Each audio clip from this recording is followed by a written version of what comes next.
One of the greatest things that happened to me was also one of the most painful things that happened to me. If you're an athlete or you've ever been an athlete in any capacity, there's a good chance that you've had an injury in your playing career. There's a few injuries that some athletes always fear of going through. There's a few injuries that some athletes always fear going through, like a sprained ankle or a broken bone or a concussion.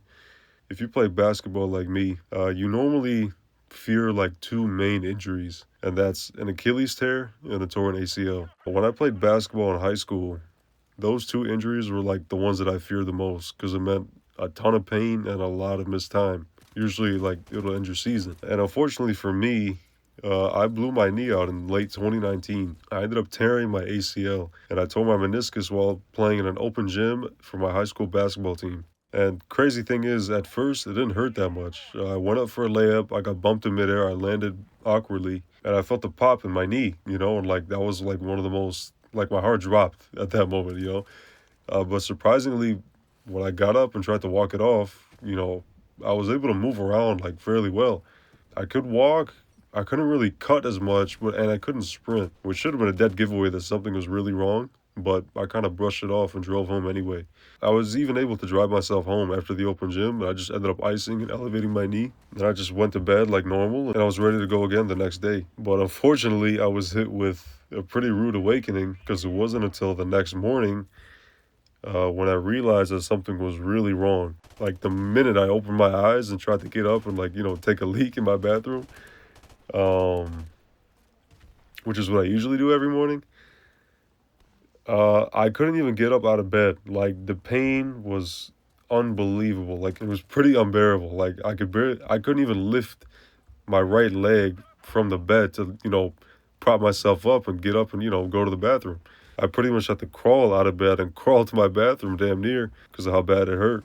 So I knew then that something was wrong, and we had to schedule an appointment with somebody that can check this out and see what was good. Fast forward a few weeks later, I ended up seeing an orthopedic specialist and I had an MRI done. From the moment I got the MRI done, the suspense was building up like crazy. You know what I mean? Like feeling something that painful and like the way that it happened, I had it in the back of my mind that like it could have been something really bad, but I wanted to hold out and, hope that it was just a really bad hyperextension. But when I went back to the office, once the results were available, he broke the news to me that my right ACL was completely ruptured and I was going to miss my senior year basketball season. And that felt like a gut punch. That wasn't what I was expecting at all, and I couldn't believe what I was hearing. I had put in a lot of extra work in the last few months before the season started to make sure I was ready, especially since I didn't make the team last year. And it felt like all of that work was just gone. You know what I mean? Like it was kind of for nothing. Like I couldn't show off any of it. I was gonna have to watch from the sidelines pretty much. But that happened. I had to break the news to my coaches that I tore my ACL and I wouldn't be able to participate in the team. And that was after the fact, that they told me that I pretty much had a spot on the team and that I was eventually going to be starting. So yeah, that felt great as well, but we keep it moving. So I held off my surgery until the end of the season. But if you remember, I mentioned that this happened in late 2019, right? And our season ended in March 2020. And if you guys remember right, if you guys are around during that time, which I'm pretty sure all of you were, that just so happened to be the start of the worldwide COVID lockdown. That's when everybody was at home. Everything you could think of was closed except for hospitals and essential businesses. And I had to wait a few more months for my surgery. And, during that time, the weather warmed up. I didn't want to stay in the house for too long. So I may or may not have been playing pickup basketball with my friends between the time that we all locked down and the time that I had my surgery. You could probably guess that that made my injury worse. I ended up hurting my meniscus even more. I tore it even more than what the doctor had saw previously, and he made sure to mention that to me after the surgery was over.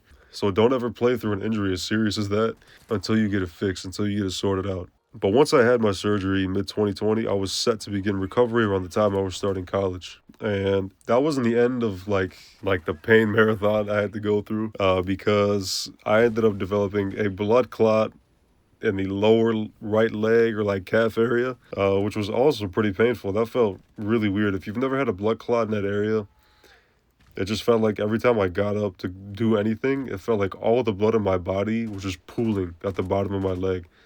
and it would ache like crazy. It would turn hella red and hot. Yeah, I mean, I hope nobody ever has to go through that. But we ended up catching that pretty early, so we got that taken care of, thank God. But I guess that was just another layer to the injury, I guess, during that whole recovery process. As you could tell, this was a pretty low point in my life. I was pretty young. I think at the time it happened, I was about 17 or 18 years old. Um, and in 2020, a lot of my friends had gone away for college, and the whole world was still pretty locked down during that entire year, like into the next year as well. But of course, my family held it down pretty well. Uh, Obviously, I thank God for them every day. They were with me by my side each and every day. They were helping me out. Um, but obviously, it's tough going through something traumatic, like a major injury like this, without your friends, without your boys being there available for you as often as you like. Um, Man, this kind of felt like the lowest as I've ever been in my young life. And when you're at the bottom, the only way you can go is up. There were a few things that happened and a few things that I realized during this whole thing that I think turned this really negative experience into one of the most pivotal points of my life. And I want to mention a few of those here. So, the first and most important thing that happened was that I started my relationship with Jesus Christ. Growing up in a Catholic family from the Middle East, I was always surrounded by Christianity and Catholicism and like all the sacraments and the motions that we go through. But I never practiced it as much as I should. I went to a Catholic school in middle school and high school, but even during then, I never really applied myself. I just did what we had to do during like the extra theology classes and all the time that we spent in the chapel and church. But I never like reached out to God myself and started that relationship with him until around that I tore my ACL. And when I got injured during that recovery process, the early stages, when I felt like pretty much the lowest I was during that point, I felt a pull for me to just open my Bible and to just start reading and to actually connect with God and like, kind of listen to what he was trying to say to me during that time. And I remember the first book that I started on was Proverbs. And, if anyone has never read the Bible before, obviously I think the Gospels are the place that you should start: Matthew, Mark, Luke, and John. But you should definitely make your way to Proverbs once you read the Gospels, or even if you haven't read the Gospels yet. Reading the book of Proverbs is like one of the most life changing things that you can do in your life. I think the richest wisdom that you can possibly read is in the Bible, and I think the book of Proverbs has the most wisdom in the Bible. I mean, it was written by the most wise man that ever lived. It was written by King Solomon, right? And that man asked God himself to give him his wisdom. You know what I mean? So I think that's something that everybody should tap into at least once in their life. And who knows, maybe it could change your life like how it changed mine. But when I started doing that, I think it was at that point that I really started to follow him, that I really became a follower. And it's like when I felt at my lowest, I looked up and I saw Christ with his hand outstretched, ready to pick me up and lead me to where I need to be. And that's for sure, from this entire experience, that is the most important and the biggest thing that came from it, was truly becoming a follower of Jesus Christ. But on the other hand, the other thing that I learned during the whole recovery process, which is something that a lot of younger athletes neglect that I've noticed, and that's regular stretching and mobility work. And I guess just paying more attention to your body and taking care of it while you're playing. Obviously, as a hooper, if you're a hooper listening to this, especially if you're younger, or even if you're young right now, ask yourself this: how often do you stretch before you actually start hooping, like playing pickup or playing any type of game like 21 King of the Court? How often do you stretch before you start playing? Chances are you don't, or you don't do it as much as you should. I personally never did, and I didn't realize what I was missing out on until I was forced to do it during physical therapy. And I think it was from that point on that I learned how to prepare myself before any type of exercise, and also all the steps to recovery after a long run in the gym, like taking care of your sleep, your post-work stretching, and all that. Doing that after recovering and being able to go back on the court again, stretching like literally changed the way I play. I also had to learn a bunch of different exercises that helped me with vertical jumping, because that was one of the things that I was working on before I got hurt. I wanted to increase my vert and start dunking more. And since I was, more focused on knee recovery and like my lower body in general when recovering, I learned a bunch of different exercises on social media that helped me end up jumping way higher than I ever did before the injury even happened. Yeah, so like the main thing is definitely don't skip out on stretching, don't skip out on sleeping or nutrition, bro. Like for me, like that was physically speaking, like as an athlete, like those three things are like the holy trinity of performance. You know what I mean? Like those things are super important.